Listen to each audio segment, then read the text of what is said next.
Hello everyone, I am K. Lalith. I secured All India rank 626 in CSE 2018 and am currently under training with the 2019 batch of IIS. I am extremely thankful to Loyola sir for giving me this opportunity and the platform to reach out to all of you amidst these troubled times of coronavirus and to talk to you about certain things including my strategy. I genuinely appreciate the new endeavor that is the Hello UPSC channel, which strives to provide affordable study material to all the civil services aspirants, reaching out even to those who cannot afford coaching institutes. So beginning with the first and the most important thing that is on all of our minds, that is shifting dates of examination due to coronavirus pandemic. So there are so many aspirants out there who are really in qualms about the study timetable that they have prepared or the rhythm that they had, which is kind of disturbed due to shifting dates of the examination. For that, I must say that no matter what, we should continue the preparation that we are doing, and whenever the exam happens, everyone should be clear of the fact that the competition is going to be exactly the same, because if the date has extended for you, the date has extended for everyone else as well. Now, there are also a group of aspirants who are worried about the logistics of study material. Some of them have gone back to their hometowns, leaving their study material at the place where they were studying. There are some challenges, no doubt, but there are definite solutions to that as well. The courier services are working, and the online study material has also seen a huge boom in the last 2 to 3 months. So the void is being filled more than adequately, if I may say so. There are people who are worried about not being able to take that evening stroll or being able to exercise in the gyms and all. But there are alternatives to that too. The entire point of all this is to say that yes, there is a lockdown, yes, there are logistical challenges, but at the end of the day, we as aspirants, somewhere down the line, are in self-isolation during the last 3 to 4 months of the preparation before the exams, at least the serious aspirants. So lockdown is something that is not very new as a concept to the serious aspirants. So you should not worry about that. Make the most out of the available time, the extra time of 3 months that UPSC has kind of gifted to each aspirant. Now that the pandemic uncertainties are out of the way, let's talk about the strategy that I followed during my preparation time, which helped me a great deal in cracking the examination. And I think that not only mine, but anybody's strategy for that matter is not at all a rocket science. There are simple 3-4 things that need to be kept in mind, and I think other things will automatically fall in place. If you ask me, I would say that the strategy should be kind of clear, in the sense my strategy was CLEAR. So let's decrypt the code. The first and the most important thing is clarity of purpose. Whenever you're studying something, it is very important to know as to why are you studying that particular subject. Somebody may study general science for UPSC, and there are people who study science for their masters and PhD and graduation. Some study science for their board exams, right? But the difference is, when I know that I have to prepare for UPSC, I'll study only in that particular manner. I'll probably look at the previous year questions. I'll see which kind of questions are being asked and prepare accordingly. So the purpose should be very, very clear. Otherwise, there is no point doing research while studying for general studies. You could delve deep for your optional paper, but not for general studies as such. Second is less number of resources. So there are people, and to be honest, there were so many people around me as well who used to refer to multiple sources for one subject. Let's say for polity, they'll study polity from Coaching Institute study material, they'll study polity from Lakshmi Kant, D.D. Basu, etc., etc. We have to understand that we have shortage of time and we are on deadlines when we are preparing for the examination. So let's work out things accordingly and limit our resources, because to be honest, nearly 80% of the knowledge that you gain is going to be repeated in the other resource that you're going to tap into. So not more than 2 to 3 resources per subject, I would say. 1 to 2 is ideal, which used to be my target. For example, in geography, G.C. Leong is the base book along with NCERT for the static portion. Thirdly, it is efficient time management. Now, it is very important to keep ourselves motivated during the entire preparation process, because the entire process of exam plus preparation takes around 1.5 to 2 years at the minimum. So it's 1 year of the exam cycle and 6 to 7 months of preparation at least. 1 year to be ideal. So in order to keep yourself motivated, I would recommend to create targets which are manageable, which are realistic, achievable, and time oriented. Do not make vague, large, big targets which may look fancy, but if you're at the end of the day not able to achieve them, you will probably face disappointment, demotivation, and these are the things that you need to absolutely keep out of your mind during this final 3 to 4 months of your prelims journey. So, make small targets, daily targets, weekly targets, and monthly targets.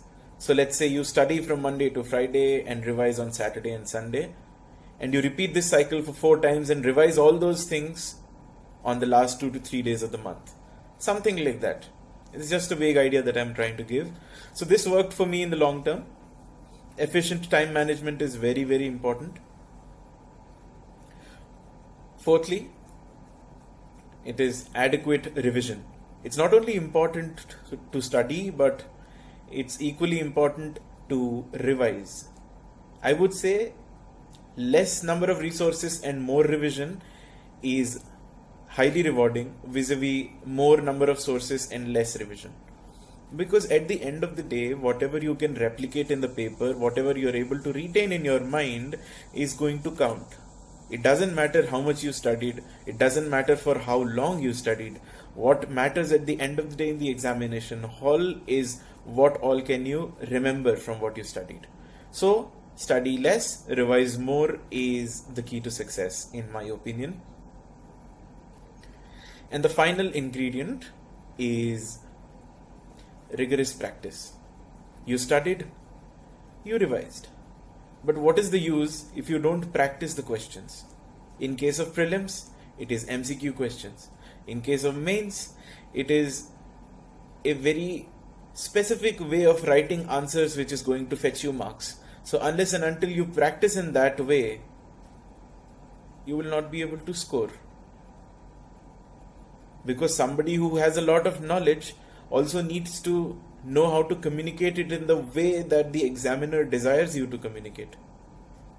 So a lot of practice is something that you can not at all leave out. Before prelims, I would recommend take the practice questions which are also available free online on certain resources like Insights on India and things like that. There are also some institutes whose material is available offline and online as well. The prelims test series that are conducted. I would highly recommend you to go through prelims test series of as many papers as you can, because at the end of the day that is going to give you the confidence as to what is your scoring percentage and how can you minimize the number of wrong answers in case of prelims. And the same follows for mains as well. Answer writing practice is very, very important. At this point, just 2 to 3 months before prelims, I may not stress a lot upon it, but once in a one answer or 2 answers per day is something which is definitely manageable. Takes around 15 to 20 minutes of your time. And once your prelims are done, kindly focus all your efforts into answer writing.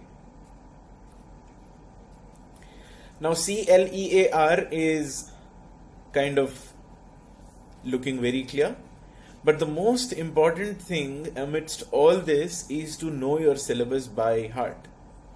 Because unless and until you know what to study, how will you study? So the first point, that was clarity of purpose, is going to exactly tell you what to study, and the syllabus that you're going to have on your fingertips is going to tell you what not to study. And it is very important to know as to what not to study to break the myth that is very prevalent in the student community, that we have to study everything under the sun for UPSC examinations. No, it is not like that. Nobody has the capacity to study everything under the sun.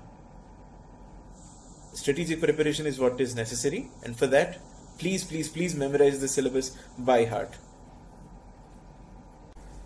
Now that we have talked about the general strategy, let's talk about something which is specific to the mains examination and also carries a huge weightage. That's the essay paper, which has the weightage of 250 marks and is sometimes, or rather most often than not, the deciding factor behind your selection in the final list. Now at this point, it is very important to remember that it's not sufficient to clear just the prelims exam. When we are preparing, when we are studying, we should do it in an integrated way for all the 3 stages, that is prelims, mains as well as interview. Now, if we talk about essays, we have been writing essays since our childhood. We've written essays for our class assignment during school. We've written essays during our college times, post-graduation, graduation. We've written even academic essays in the form of research papers, at least some of us. They're all forms of essay, a way of expressing your thoughts in a cohesive manner. But the essay that we have to write for this particular exam, that's the civil service exam, has its own needs and requirements. It's not a lot of difference, but there are some key pointers which might help us score more. So let's see. First of all, when we start our preparation, we need to know as to what level of writing skill do we possess. Some people may already have very good writing skills. For them, essay may take backseat for the first 3-4 months of their preparation.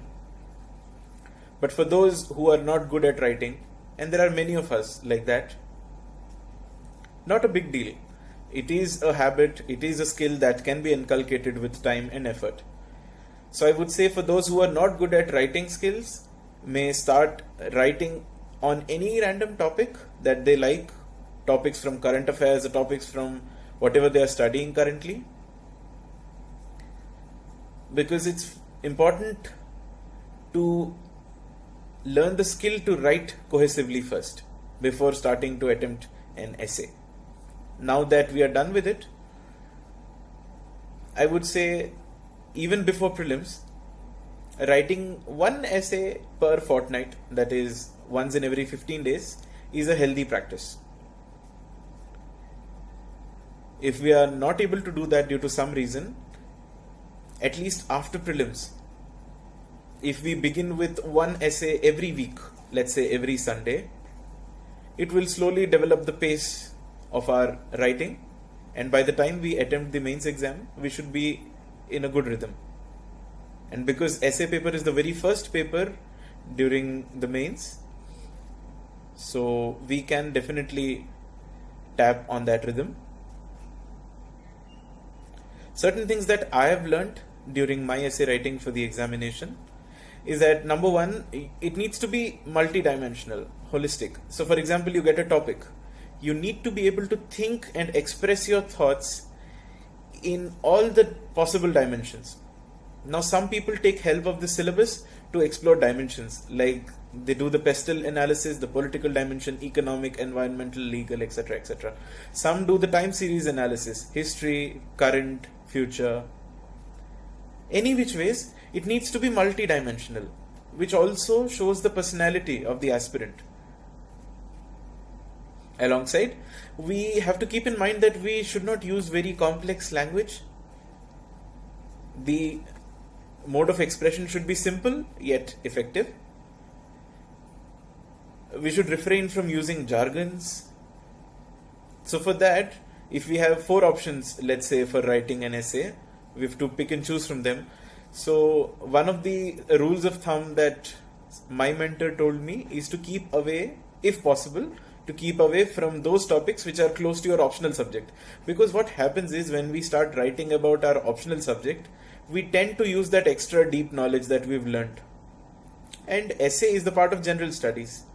So if we go very technical into the paper or into the topic, let's say, start quoting authors, start quoting philosophers and all that, for certain instances it will be good. But if we become too technical with the essay paper, the essence is gone. So there is a chance to score less by writing too technical answers as well. So we'll keep it in the realm of general studies, we'll cover multiple dimensions, and we'll keep the language as simple as possible, avoiding jargons, and if possible avoiding topics which are close to our optional subject. Now, as every essay has, this also will have an introduction, a body, and a conclusion. What needs to be kept in mind is that no matter what the topic is, the introduction and conclusion need to be on a positive realm. That is to say that the introduction needs to have something positive that the examiner can catch hold of, and the conclusion and the way forward should definitely show a positive light, a bend. So even if the topic is about, let's say, something that is controversial, our conclusion should be such that it gives hope to the examiner that if this person gets selected into the services, no matter what, even if the circumstances are dire and harsh, he or she will find a way through that cataclysm. He or she will find a way to make things better, irrespective of the severity of the situation. Now that's the point that we need to put across the examiner, that no matter which topic you give me, I'm going to put a positive spin on it. Now that's something we need to keep in mind. This is so much for the essay paper, and I think once we start writing essays, because it's around 1200 to 1250 words, once we start writing, we'll see where we are lacking. So we could lack at 2 to 3 places. First is, we may lack with content. So if you see that you've been writing essays for, let's say, 3-4 weeks and you're not able to write more than 300-500 words, that means you're lacking content. So study more, static portion, current affairs, examples. Okay. The second is, you may lack dimensions. For that, there are various techniques. You may follow the syllabus by extricating dimensions out of it. You may follow a timeline, and you may use a multiple, let's say, you may use both of those strategies together, blend in them, or anything of that sort. Now, there are ways to write introductions as well. Some people start it with an anecdote, some people start it with a quote, some people simply start it. The point is, the first 4 or 5 lines of your essay should convince your examiner that this guy or girl has got stuff and I must read further. That curiosity needs to be generated. You do it whichever way you want, it is absolutely fine. The purpose is that. So there is no set rule that you need to do like this and you will be rewarded for step marking or so. There's nothing like that. The essay is marked holistically. So if the entire essay is communicating one coherent thought in a properly stringed manner, then you will score really, really high marks, and that is going to ensure your selection in the final list.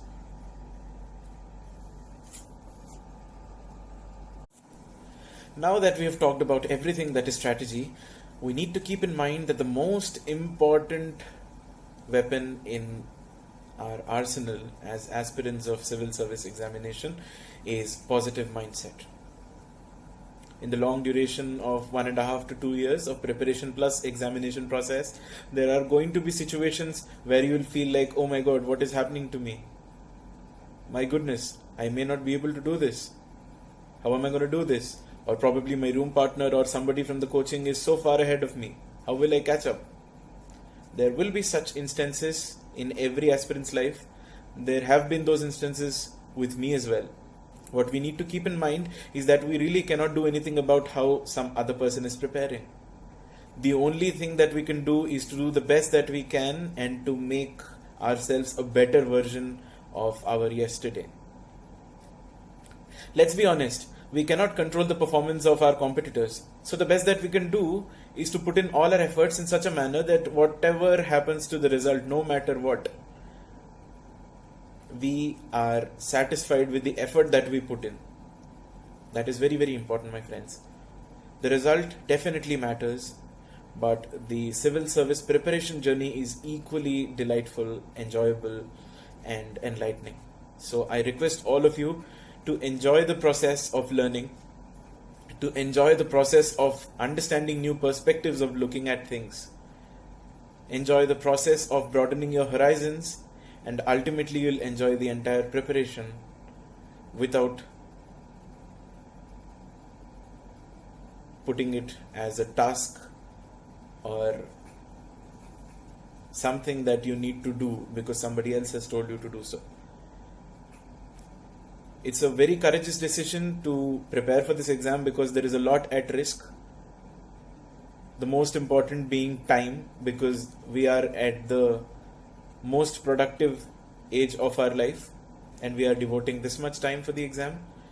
So we need to enjoy each and every moment of this so that irrespective of the result tomorrow, we have that confidence in ourselves that we did the best that we could, and if we've gotten selected, that is all the better. So my dear friends, my purpose of making this video is not to get panicked regarding or because of the uncertainties that have come across, that have creeped into the examination dates, processes. The centers, the logistics are also being changed. There are some people who have gone back to their hometowns, but they have their examination centers elsewhere, so they are worried about that as well. So I'm sure there will be logistical solutions that will come up with time. No matter what, be assured of the fact that whenever UPSC conducts the examination, the situation in the country will be such that everyone will get a fair chance to take the attempt and prove their merit. So with those words, I wish you all the very best for the upcoming prelims examination on the 4th of October. Thank you and have a good day.